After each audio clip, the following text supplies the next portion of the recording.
Praise the lord, hallelujah. ನಾವು ದೇವರ ನಾಮಕ್ಕೆ ಸ್ತುತಿಸುತ್ತಾ ಆತನಲ್ಲಿ ವರ್ಷಿಪ ಮೂಲಕ ಆತನಿಗೆ ಮಹಿಮೆ ಪಡಿಸಿದೆವು. ಪ್ರಾರ್ಥನೆ ಮೂಲಕ ನಮ್ಮನ್ನು ಸದ್ದುತ್ತರವನ್ನು ಪಡಿಸಿದೆವು. ವಾಕ್ಯವನ್ನು ನಾವು ನೋಡುವಂತರಾಗಿದ್ದೇವೆ. ಇವತ್ತಿನ ಸತ್ಯವೇದ ವಾಕ್ಯ ನಮಗೆ ದೇವರು ಮಾತಾಡುವಂಥದ್ದು ರೈಚ್ನೆಸ್ ಆಫ್ ಲೈಫ್, ನೀತಿವಂತನ ಮಾರ್ಗ. ಹೌದು, ನಾವು ನೀತಿವಂತನ ಮಾರ್ಗದಲ್ಲಿ ಯಾವ ರೀತಿಯಾಗಿ ನಡಿಬೇಕು, ಯಾವ ರೀತಿಯಾಗಿ ನೀತಿವಂತನನ್ನು ದೇವರು ಉನ್ನತವಾಗಿ ಎಬ್ಬಿಸಲ್ಪಡ್ತಾನೆ, ನೀತಿವಂತನ ಜ್ಞಾನವು ಎಲ್ಲೆಲ್ಲಿ ಸಾಧಿಸುತ್ತೋ ಎನ್ನುವುದು ನಾವು ನೋಡುವಂತರಾಗಿದ್ದೀವಿ. ಇವತ್ತು ಪವಿತ್ರ ಆತ್ಮನ ನಿಮಗಾಗಿ ಬಲವಾಗಿ ಕಾರ್ಯ ಮಾಡ್ತಾ ಇದ್ದೇನೆ. ನಾವು ನೀತಿವಂತರ ಮಾರ್ಗದಲ್ಲಿ ನಡೆಯುವಾಗ ನಾವು ನೋಡ್ತೇವೆ. ಮತ್ತಾಯನು ಬರೆದ ಸುವಾರ್ತೆ 6ನೇ ಸಂಧಿ 33ನೇ ವಚನದಲ್ಲಿ ನಾವು ನೋಡ್ತೇವೆ. ಏನು ಬರೀತಾನೆ? ನೀವು ಮೊದಲು ತವಕ ಪಡಿರಿ, ನೀವು ಮೊದಲು ದೇವರ ರಾಜ್ಯಕ್ಕಾಗಿ ನೀತಿಗಾಗಿಯೂ ತವಕ ಪಡಿರಿ. ಆಮೇಲೆ ನೋಡ್ರಿ ಏನದ, ನೀವು ಮೊದಲು ದೇವರ ರಾಜ್ಯಕ್ಕಾಗಿ ನೀತಿಗಾಗಿ ತವಕ ಪಡಿಬೇಕು. ರೈಚಸ್ನೆಸ್. ನೀವು ದೇವರ ರಾಜ್ಯಕ್ಕೆ ಮಹಿಮೆ ತಂದಾಗ ದೇವರು ನಿಮಗೆ ಮಹಿಮೆ ತರಿಸುವಂತನಾಗಿದ್ದಾನೆ. ಈಗ ನಾವು ನೋಡ್ತೇವೆ, ಜಕ್ಕಾಯನು ಯಾವ ರೀತಿಯಾಗಿ ತಾನು ಸುಂಕದವನಿದ್ದಾಗ ಎಷ್ಟೆಲ್ಲ ಪಾಪಗಳು ಮಾಡ್ತಿದ್ದ, ಎಷ್ಟೆಲ್ಲ ಅಂದರೆ ಎಲ್ಲೆಲ್ಲಿ ಹೋಗ್ತಿದ್ದಲ್ಲ ಅಲ್ಲೆಲ್ಲ ಟ್ಯಾಕ್ಸ್ಗಳು ಕಲೆಕ್ಟ್ ಮಾಡ್ತಾ ಇದ್ದಿದ್ದ ಆತನು. ಅವನಿಗೆ ಏನು ಒಂದು ದಾಹ ಉಂಟಾಗ್ತದ, ಯೇಸುವನ್ನು ನೋಡಬೇಕು ಎನ್ನುವುದು. ಯೇಸುವನ್ನು ನೋಡಬೇಕಂದ್ರೆ ಅವನು ಪಶ್ಚಾತ್ತಾಪದ ಹೃದಯದಲ್ಲಿ ಪಲಗಿದಾಗ, ಅವನು ಪಶ್ಚಾತ್ತಾಪ ಪಟ್ಟಿದಾಗ ಮಾತ್ರ ಯೇಸು ಎನ್ನುವ ಪದ ಅವನ ಬಾಯಿಯಲ್ಲಿ ಬಂದಿತ್ತು. ಅವನು ಯಾವಾಗ ಯೇಸುವನ್ನು ನೋಡ್ಬೇಕಂದಾಗ ಅವನು ಮಾಡಿದ ಎಷ್ಟೆಲ್ಲ ದೌರ್ಜನ್ಯದಿಂದ ಹಣ ಸಂಪಾದಿಸಿದಲ್ಲ, ಆ ಎಲ್ಲ ಹಣದ ಮೇಲೆ ದುರಾತ್ಮನ ಕಾರ್ಯವಿತ್ತು. ಸೈತಾನನು ಅವನನ್ನು ವಶದಲ್ಲಿ ಹಾಕಿ ಆ ದುಷ್ಟಾತನ ಕಾರ್ಯದಲ್ಲಿ ಹಣ ಅಂತ ಹೇಳಿ ಐಶ್ವರ್ಯದಲ್ಲಿ ಮುಳುಗೋಗಿದ. ಆದರೆ ನಜರೇತಿನ ಯೇಸು ಅಲ್ಲಿಂದ ಬರುತ್ತಿರುವಾಗ ಅವನ ಹೃದಯದಲ್ಲಿ ಒಂದು ಹೊಸದಾದ ಜೀವನ ರೂಪಿಸಿತು. ಯಾವ ಜೀವನ ಅಂದರೆ ನೀತಿವಂತನ ಮಾರ್ಗ, ರೈಚನೆಸ್ ಲೈಫ್ ಶುರುವಾಗಿತ್ತು ಅವನಿಗೆ. ಆವಾಗ ಅವನಿಗೆ ತೌಕ ಆಗ್ತದ. ಅವನು ಒಬ್ಬ ಗಿಡ್ಡಗಾಗಿದ್ದ ಮನುಷ್ಯನಾಗಿದ್ದ. ಆತನ ತೌಕ ನೋಡ್ರಿ, ಯೇಸುವನ್ನು ನೋಡಬೇಕು. ಯೇಸುವನ್ನು ನೋಡಬೇಕಂದ್ರೆ ನೀವು ನಿಜವಾದ ನೀತಿವಂತ ಮಾರ್ಗದಲ್ಲಿ ನಡೀತಾ ಇದ್ದೀರಿ ಅನ್ನುವಂತೆ ನಿಮಗೆ ಮಾರ್ಪಡಿಸುತ್ತದೆ. ವಾಕ್ಯದಲ್ಲಿ ಇದೆ, ಹೇಳಲ್ಪಡುತ್ತದೆ. ದೇವರ ರಾಜ್ಯಕ್ಕಾಗಿ ಮೊದಲಾಗಿ ಅವನು ತವಕ ಪಟ್ಟ. ಯಾವಾಗ ಯೇಸುವನ್ನು ನೋಡ್ಬೇಕಂದಾಗ, ಯಾವಾಗ ಯೇಸುವನ್ನು ನೋಡ್ಬೇಕಂದ್ರೆ ದೇವರನ್ನು ನೋಡುವಂತನು. ಅಲ್ಲಿ ಅವನ ಜೀವನ ಚೇಂಜ್ ಆಯ್ತು. ಯಾವ ರೀತಿಯಾಗಿ ಆ ಸುಂಕದವನು ಅವನು ಎಷ್ಟೆಲ್ಲ ಪಾಪ ಮಾಡಿದಲ್ಲ, ಆ ಪಾಪ ದ್ರೋಹಗಳೆಲ್ಲ ಅವನ ಕಣ್ಣಿಗೆ ಬಂದು ಏನು ಮಾಡ್ದ, ಆತನು ನೀತಿವಂತನಿಗೆ ನೋಡಬೇಕು, ದೇವರ ರಾಜ್ಯಕ್ಕೆ ನೋಡ್ಬೇಕಂತ ಹೇಳಿ ಏನ್ ಮಾಡ್ತಾನ, ಆಲದ ಮರ ಹತ್ತುತ್ತಾನ. ಆ ಆಲದ ಮರ ಹತ್ತಿದಾಗ ಏನ್ ಮಾಡ್ತಾನ, ದೇವರನ್ನು ನಾನು ನೋಡಬೇಕು. ಆದರೆ ದೇವರು ಪರಿಶುದ್ಧನಾದ ದೇವರು, ಅವನು ಆತ್ಮಿಕವಾಗಿ ಅವನು ಏನ್ ಮಾಡುತ್ತಿದ್ದಾನ, ಜನರಲ್ಲಿ ಆತನ ಹಿಂದುಗಡೆ ಲಕ್ಷ ಗಂಟಲೆ ಜನರು ಆತನ ಹಿಂದೆಗಡೆ ಬರ್ತಾ ಇದ್ರು. ಆದರೆ ಆ ನೀತಿವಂತನ ಹೃದಯ ನೋಡಿ ದೇವರು ಯಾವ ರೀತಿಯಾಗಿ ಆ ಜಕ್ಕಾಯನನ್ನು ನೋಡಿದ, ಯಾವ ರೀತಿಯಾಗಿ ಮರದ ಮೇಲೆ ಆತನ ಕಣ್ಣು ಹೋಗಿತ್ತು. ಇದು ಸಾಧಾರಣವಾದ ಮಾತಲ್ಲ. ಇವತ್ತು ನಮ್ಮ ಜೀವಿತದಲ್ಲಿ ನಾವು ಎಷ್ಟೆಲ್ಲ ಕೊಂದು ಹೋಗಿದೆವು.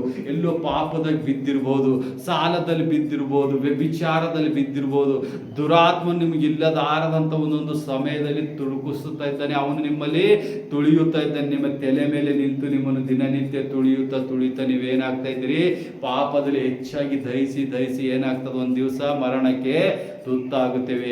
ಆ ಮರಣದಿಂದ ಹೊರ ಬರ್ಬೇಕಂತ ಹೇಳಿ ಈ ಜಕ್ಕಾಯನು ಏನ್ ಮಾಡ್ತಾನೆ, ದೇವರ ರಾಜ್ಯ ಬರುವಾಗ ಆತನ ಆಲದ ಮರ ಎತ್ತಿ ಆ ಯೇಸುವನ್ನು ನೋಡುವುದಕ್ಕೆ ತವಕ ಪಡ್ತಾನೆ.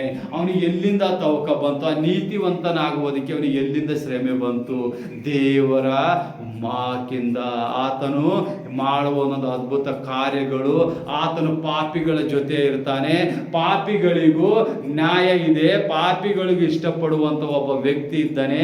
ಆತನ ದೇವ ಸ್ವರೂಪನಾಗಿದ್ದ, ಮನುಷ್ಯ ಸ್ವರೂಪನಾಗಿ ಬಂದಿದ್ದಾನೆ ಅಂತೇಳಿ ಆತನ ಹೃದಯದಲ್ಲಿ ಏನಾಯ್ತು, ಹೊಸ ನೀತಿವಂತನಾದ.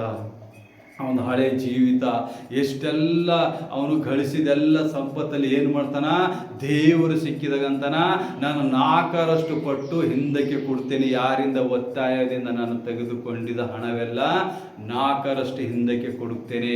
ನಾನು ನಿನ್ನ ದೇವರ ರಾಜ್ಯಕ್ಕೆ ನಡೆಯುತ್ತೇನೆ ಅಂತಾನ. ದೇವರೇನು ಅವನಿಗೆ ಅಭಿಷೇಕ ಮಾಡ್ತಾನ, ಜಕ್ಕಾಯನೇ ತಟ್ಟನೆ ಇಳಿದು ಬಾ, ಇವತ್ತು ನಿನ್ನ ಮನೆಗೆ ರಕ್ಷಣೆವಾಯಿತು. ನೋಡ್ರಿ, ಚೆನ್ನಾಗಿ ಗಮನಿಸಿರಿ. ನೀವು ಆಸ್ತಿಗಾಗಿ ನೀವು ಇನ್ನೊಬ್ಬರನ್ನು ಹಾಳು ಮಾಡ್ತೀರಿ, ನೀವು ಇನ್ನೊಬ್ಬರಿಗೆ ಏನು ಮಾಡ್ತೀರಿ, ದುಡ್ಡಿಗಾಗಿ ಸುಳ್ಳು ಹೇಳ್ತೀರಿ, ಇನ್ನೊಬ್ಬರಿಗೆ ಮೋಸ ಮಾಡ್ತೀರಿ. ದುಡ್ಡಿಂದ ನೀವು ರಕ್ಷಣೆ ಹೊಂದಲಿರಿ, ದೇವರ ರಾಜ್ಯಕ್ಕೆ ಸೇರಲಿ. ಅಲ್ಲಿ ದೇವರ ರಾಜ ನೀತಿವಂತನಾಗುವಾಗ ಆ ಜಕ್ಕಾಯನಿಗೆ ದೇವರು ಕಾಣಿಸಿದಾಗ ದೇವರು ಏನಂದ, ಇವತ್ತು ನಿನ್ನ ಮನೆಗೆ ರಕ್ಷಣೆ ಆಯಿತು. ಯಾರ ಮನೆಗೆ? ಎಲ್ಲಿ? ಯಾವ? ಆ ನೀತಿವಂತನ ಮನೆ. ಯಾವ ಪಾಪಿಯಾಗಿದ್ದ ಒಂದೇ ಕ್ಷಣದಲ್ಲಿ ಅವನೇನು ಮಾಡ್ದ? ದೇವರಿಗೆ ಅರಿಕೆ ಮಾಡ್ದ. ದೇವರಿಗೆ ನೋಡಬೇಕು, ಆ ಪರಲೋಕ ರಾಜ್ಯ ಎಲ್ಲಿದೆ? ಆ ಪರಲೋಕ ರಾಜ್ಯ ಪಾಪಿಗಳಿಗಾಗಿ ಬಂದನಂತಲ್ಲ, ಪಾಪಿಗಳಿಗಾಗಿ ಬಂದಿದ್ದ ದೇವರು ಎಲ್ಲಿದ್ದಾನೆ ಆತನಿಗೆ ನಾವು ನೋಡ್ಬೇಕು, ಆತನ ಸಮ್ಮುಖದಾಗ ಹೋಗಿ ಅಂತೇಳಿ. ಅವ ಪಟ್ಟಿದ ತವಕ, ಅವನು ಇಷ್ಟು ಗಿಡ್ಡಗಾಗಿದ್ದ ದೊಡ್ಡ ಆಲದ ಮರ ಏರಿದ, ಅವನು ಶ್ರಮೆ ಪಟ್ಟಿದ. ನೀವು ಇವತ್ತು ನಿಮ್ಮ ಪಾಪಗಳಿಂದ ನೀವು ಮ್ಯಾಗ ಬರಬೇಕಾದ್ರೆ ದೇವರಿಗೆ ನೋಡುವ ಹಂಗಿರಬೇಕು. ನೀವು ನೀತಿವಂತರಾಗಬೇಕು. ನಿಮ್ಮ ಪಾಪಗಳೆಲ್ಲ ತುಳಿಯಲ್ಪಡ್ಬೇಕು. ನೀವು ತುಳಿದಿದಾಗ ಅದೇನಾಗ್ತದ? ಕೆಳಗಡೆ ಹೋಗಿ ನಾಶವಾಗುವಂಥದ್ದಾಗಿದೆ. ದೇವರ ರಾಜ ಮೇಲೆ ಏರುವಂಥದ್ದಾಗುತ್ತದೆ.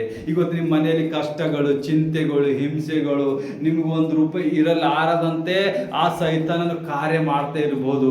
ಆದರೆ ದೇವರಲ್ಲಿ ಪ್ರತಿನಿತ್ಯ ಪ್ರಾರ್ಥಿಸುತ್ತಾ ದೇವರಿಗೆ ರೈಚನೆಸ್ಟ್ ಆಫ್ ದ ಲೈಫ್ ನೀವು ಕೊಡ್ತಾ ಹೋದಾಗ, ನೀತಿವಂತನಾಗಿ ನೀ ಮಾರ್ಗದಲ್ಲಿ ನಡೆಯುವಾಗ ನಿನ್ನ ಜ್ಞಾನ, ನಿನ್ನ ಐಶ್ವರ್ಯ, ನಿನ್ನ ಅಂತಸ್ತು, ನಿನ್ನ ಘನತೆ ಇವೆಲ್ಲವೂ ಸಮೃದ್ಧಿಯಾಗಿ ಉಕ್ಕಲ್ಪಡ್ತದೆ. ಇದೆಲ್ಲ ಆತ್ಮಿಕವಾಗಿ ದೇವರು ಕಾರ್ಯ ಮಾಡ್ತಾ ಇರ್ತಾನೆ. ತಕ್ಕ ಸಮಯದಲ್ಲಿ ಅವೆಲ್ಲವನ್ನು ನಿಮಗೆ ದೊರಕುತ್ತದೆ. ಯಾವಾಗ ನೀವು ನೀತಿವಂತರಾಗ್ತೀರಿ, ನಿಮ್ಮ ಜೊತೆಗಾರನಾಗಿ ಯೇಸು ಬರುವಂತನಾಗಿದ್ದಾನೆ. ಪವಿತ್ರ ಆತ್ಮವು ನಿಮ್ಮ ಮುಂದೆ ಚಾಗಿಸುತ್ತಾ ಇರ್ತಾನೆ. ಯೇಸು ನಿಮ್ಮ ಸಂಗಡ ಕಾರ್ಯ ಮಾಡ್ತಾ ಇದ್ದಾನೆ. ಆದರೆ ನೀವು ಹೇಳ್ತೀರಿ, ಯಾವುದು ಕಣ್ಣಿಗೆ ಕಾಣಲಾರದಂಥದ್ದು ನಾನು 5 ವರ್ಷದಿಂದ ಪ್ರಾರ್ಥನೆ ಮಾಡ್ತಾ ಇದ್ದೇನೆ, 2 ವರ್ಷದಿಂದ ಪ್ರಾರ್ಥನೆ ಮಾಡ್ತಾ ಇದ್ದೇನೆ, ಹೀಗೆ ಪ್ರಾರ್ಥನೆ ಪ್ರಾರಂಭಿಸಿದ್ದೇನೆ, ಯಾವ ಉತ್ತರವಿಲ್ಲ ದೇವರ ಕಡೆಯಿಂದ, ನಾನು ನೀತಿವಂತನಾಗಿದ್ದೇನೆ ಅಂತ ನೀವು ಹೇಳಿಕೊಳ್ಳುವರಾಗ್ತೀರಿ. ಆದರೆ ನೀತಿವಂತನ ಮಾರ್ಗದಲ್ಲಿ ಸುಳ್ಳು, ಮೋಸ, ಹಿಂಸೆ, ಚಾಡಿಕೋರ, ದುಂಡುತನ, ಇನ್ನೊಬ್ಬರ ಆಸ್ತಿಗೆ ವಶ ಮಾಡ್ಕೊಂಬುದು, ಇನ್ನೊಬ್ಬರಿಗೆ ಹಿಂದೆ ಮಾತಾಡುವುದು, ಇವೆಲ್ಲ ದೇವರಿಗೆ ಹೇಸಿಗೆ ಬರುವಂಥ ಕೆಲಸವಾಗಿದೆ. ಇವೆಲ್ಲ ಕೆಲಸದಲ್ಲಿದ್ದು ನಾನು ನೀತಿವಂತನಾಗಿದ್ದೇನೆ, ನನಗೆ ಫಲ ಕೊಡು ದೇವರೇ ಅಂದ್ರೆ ನಿಮಗೆ ಫಲ ಬರಲ್ಲ. ಯಾಕಂದರೆ ನೀವು ಆಲ್ಮೋಸ್ಟ್ 99% ದೇವರ ಸಮ್ಮುಖ ಬಿಟ್ಟು ಸೈತಾನನ ಅಧೀನದಲ್ಲಿದ್ದೀರಿ. ಆ ಸೈತಾನನ ಅಧೀನದಲ್ಲಿ ನೀವಿದ್ದಾಗ ದಿನನಿತ್ಯ ನೀವೇನು ಮಾಡ್ತೀರಿ? ಮಾಡಿದ ಕಾರ್ಯಗಳು ಸೈತಾನ ನಿಮ್ಮ ಮಾಡಿಸಿ ಅಂತ್ಯದಲ್ಲಿ ಮರಣಕ್ಕೆ ಕಾರ್ಯ ಮಾಡುವಂತನಾಗಿದ್ದಾನೆ. ಇದು ಸಾಧಾರಣವಾದ ಮಾತಲ್ಲ. ಪದೇ ಮರಣಕ್ಕೆ ಕಾರ್ಯವಾಗುವ ಪ್ರತಿಯೊಬ್ಬ ಮನುಷ್ಯ ಆ ದುರಾತ್ಮನ ಮೊದಲನೇ ಪ್ಲಾನ್ ಏನಿರುತ್ತದೆ ಅಂದರೆ ಐಶ್ವರ್ಯ ಕೊಡುವಂಥದ್ದು. ಅದು ತಾತ್ಕಾಲಿಕವಾದ ಐಶ್ವರ್ಯ ಕೊಟ್ಟು ನಿಮ್ಮನ್ನು ವ್ಯಭಿಚಾರದಲ್ಲಿ ಹಾಕುವಂಥದ್ದಾಗಿದೆ. ಈ ಸಂಗತಿಯಲ್ಲಿ ನೋಡ್ತೀವಿ, ಎಷ್ಟು ಜನ ಐಶ್ವರ್ಯ ಗಳಿಸಿದವರೆಲ್ಲರೂ ವ್ಯಭಿಚಾರದಲ್ಲಿ ಹೋಗುತ್ತಾರೆ. ವ್ಯಭಿಚಾರದಲ್ಲಿ ಬಿದ್ದು ಅದರಲ್ಲಿ ಸ್ತಮವಾಗಿ ಮುಚ್ಚಿ ಹೋಗುತ್ತಾರೆ. ಅವರಿಗೆ ದೇವರ ಮಾರ್ಗ ಕಾಣಲ್ಲ, ಅವರು ದೇವರನ್ನು ಬಿಡ್ತಾರ. ಯಾವಾಗ ಘೋರವಾಗಿ ಪಾಪವು ಹೆಚ್ಚಾಗುತ್ತದೆ, ನೀನು ಮರಣಕ್ಕೆ ತುತ್ತಾಗುವಂತೆ ಕಾರ್ಯವಾಗುತ್ತೆ.